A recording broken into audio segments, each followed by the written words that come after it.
अस्सलाम वालेकुम दोस्तों। मेरा ताल्लुक़ बेसिकली तो एक सराइकी इलाके से है, ज़िला मुज़फ़्फ़रगढ़ से। लेकिन क्योंकि पंजाबी ज़ुबान भी हमारी सूबे की ज़ुबान है और बड़ी मकबूल ज़ुबान है, तो मैंने पंजाबी में भी एक नज़म लिखी है, आप लोगों की खिदमत में पेश करता हूँ।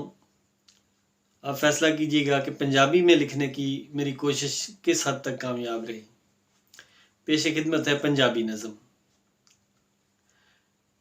प्यार दा रौला पा के कित्थे रह गई ए, प्यार दा रौला पा के कित्थे रह गई ए, सानू लारा ला के कित्थे रह गई ए। प्यार दा रौला पा के कित्थे रह गई ए, सानू लारा ला के कित्थे रह गई ए। साडा इश्क ते हाले नवां नवां सी, साडा इश्क ते हाले नवां नवां सी, नवां इश्क चढ़ा के कित्थे रह गई ए।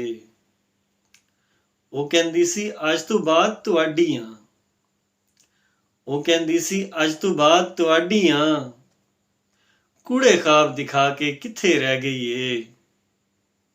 4 ਦਿਨਾਂ ਵਿੱਚ ਜੇਬਾਂ ਖਾਲੀ ਕਰ ਗਈ ਏ, 4 ਦਿਨਾਂ ਵਿੱਚ ਜੇਬਾਂ ਖਾਲੀ ਕਰ ਗਈ ਏ, ਪੀਜ਼ੇ 버ਗਰ ਖਾ ਕੇ ਕਿੱਥੇ ਰਹਿ ਗਈ ਏ। ਬਰਥਡੇ ਉਹਦੀ ਇਸੇ ਮਹੀਨੇ ਹੀ ਆਣੀ ਸੀ, ਬਰਥਡੇ ਉਹਦੀ ਇਸੇ ਮਹੀਨੇ ਹੀ ਆਣੀ ਸੀ, ਵੱਡਾ ਕੇਕ ਕਟਾ ਕੇ ਕਿੱਥੇ ਰਹਿ ਗਈ ਏ।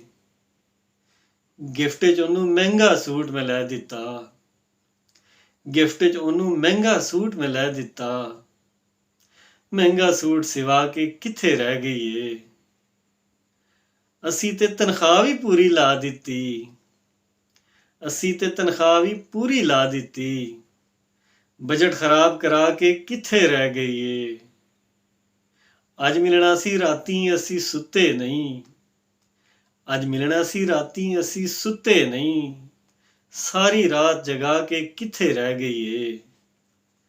ਸਾਡੀ ਉਮਰ ਦਾ ਇਸ਼ਕ ਵੀ ਭੈੜਾ ਹੁੰਦਾ ਏ, ਸਾਡੀ ਉਮਰ ਦਾ ਇਸ਼ਕ ਵੀ ਭੈੜਾ ਹੁੰਦਾ ਏ, ਬੁੱਢਿਆਂ ਨੂੰ ਤਰਸਾ ਕੇ ਕਿੱਥੇ ਰਹਿ ਗਈ ਏ।